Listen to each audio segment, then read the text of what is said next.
اس وقت ہماری جماعت میں امیر اہل سنت ہیں، ہم انہیں خراج تحسین نہیں پیش کرتے۔ جی جی، یہ ہمارا کیا ہے، یہ خلوص نہیں ہے، خلوص نہیں، یہ بخل ہے اندر۔ اہل سنت کا ووٹ ہر طرف تقسیم ہو جاتا ہے ووٹ کے ٹائم پہ، جی جی جی، اس کے علاوہ اہل سنت ہمارے ساتھ ہے سارے۔ اب اگر کوئی جمعہ ہے تو اہل سنت ہمارے ساتھ ہے، ایسے ہی اگر کوئی اور بات ہے تو اہل سنت ہمارے ساتھ ہے۔ لیکن جب اس انتخاب کی بات آتی ہے، کسی کو اوپر لے کر جانے کی بات آتی ہے، تو پھر یہ بکھر جاتے ہیں۔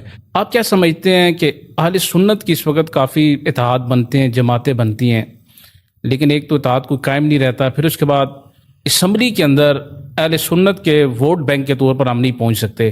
ہمارے مشائخ دیگر مذہبی جماعتوں کے وہ ٹکٹ پر تو پہنچ جاتے ہیں، لیکن جو علماء جماعتیں بناتے ہیں، مختلف ہماری جماعتیں ہیں، ان کے ٹکٹ پہ قومی اسمبلی میں ہم نہیں پہنچ سکتے۔ اس کی کیا وجہ؟ ہمارے پاس بیانیہ ٹھیک نہیں ہے؟ کیا وجہ ہم لوگوں تک اپنا پیغام صحیح نہیں پہنچا سکتے کہ ہمارے علماء اہل سنت کے وہ چاہے لبیک یا رسول اللہ کے ٹکٹ پر ہو تو وہ قومی اسمبلی میں پہنچ سکے؟ آپ کیا سمجھتے ہیں اس کی کیا وجہ ہے بھائی؟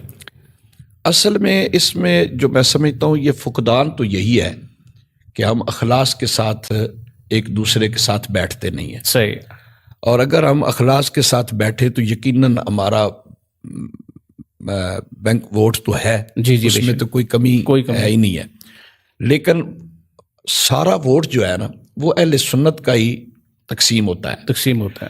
اگر آپ دیکھیں مسلم لیگ قانون ہے تو اس میں بھی اہل سنت ہی ہیں، پیپلز پارٹی ہے اس میں بھی اہل سنت ہے، اور دوسری کون سی ہے، پی ٹی آئی ہے، وہ بھی اہل سنت ہے۔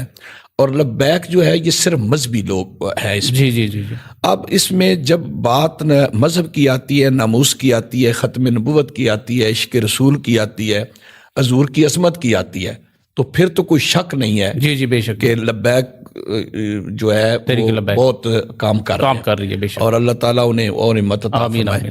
لیکن جو عوام میں ہمارا رول ہونا چاہیے وہ نہیں ہے، کسی بھی ہماری مذہبی جماعت کا رول وہ نہیں ہے جو عوام میں ہونا چاہیے۔ اور دوسرے جتنے دیگر ہیں، ایک وقت آپ کو شاید یاد ہوگا کہ ہمارے کراچی سے 6-7 MNA تھے، جی جی، صرف کراچی سے۔ ہاں جی، پھر وہ کیا ہوا، وہ MQM بنی، پھر وہ ایسے ہی بکھر گئے، اور تھے وہ اہل سنت ہی سارے۔ اب اہل سنت کا ووٹ ہر طرف تقسیم ہو جاتا ہے ووٹ کے ٹائم پہ، جی جی جی، اس کے علاوہ اہل سنت ہمارے ساتھ ہے سارے۔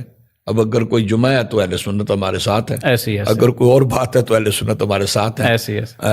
ناموس رسالت ہے، ختم نبوت ہے، شان صدیق اکبر ہے، عمر فاروق ہے، عثمان غنی ہے، مولا علی ہیں رضی اللہ عنہ مجمعین، تو اہل سنت ہمارے ساتھ ہیں، بے شک۔ لیکن جب اس انتخاب کی بات آتی ہے، کسی کو اوپر لے کر جانے کی بات آتی ہے، تو پھر یہ بکھر جاتے ہیں۔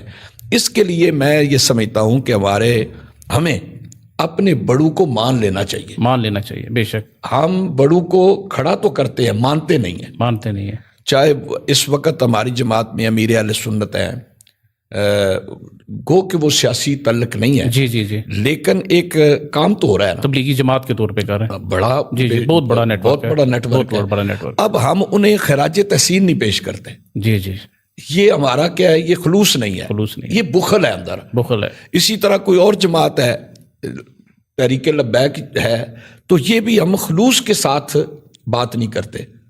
تو جب ہم خلوص کے ساتھ بات کریں گے، اور جب پھر اوپر والے بھی اوپر جاتے ہیں تو وہ نیچے والوں کو تو پھر وہ سوچتے ہی نہیں ہیں۔ جی جی، تو یہ چھوٹے چھوٹے مدارس جو ہمارے ہیں نا، ان میں بھی گروپ بندیاں ہیں۔ جی جی جی، کہ کسی کو خطیب رکھنا ہے تو اس کا ادارے کے ساتھ تعلق نہیں ہے، تو تیرا تو ہمارے ساتھ تعلق ہی نہیں ہے نا، تو اہل سنت ہی نہیں ہے نا۔ تو اس طرح یہ سب کو سوچنا ہوگا کہ ہم اس اخلاص کے ساتھ صرف اللہ اور اللہ کے رسول کی محبت اور اہل سنتی بقا کے لیے کام کریں، تو انشاءاللہ تعالی یہ وقت دور نہیں ہے کہ پھر پارلیمنٹ پر جھنڈا اہل سنت کا ہی ہوگا۔ جی جی،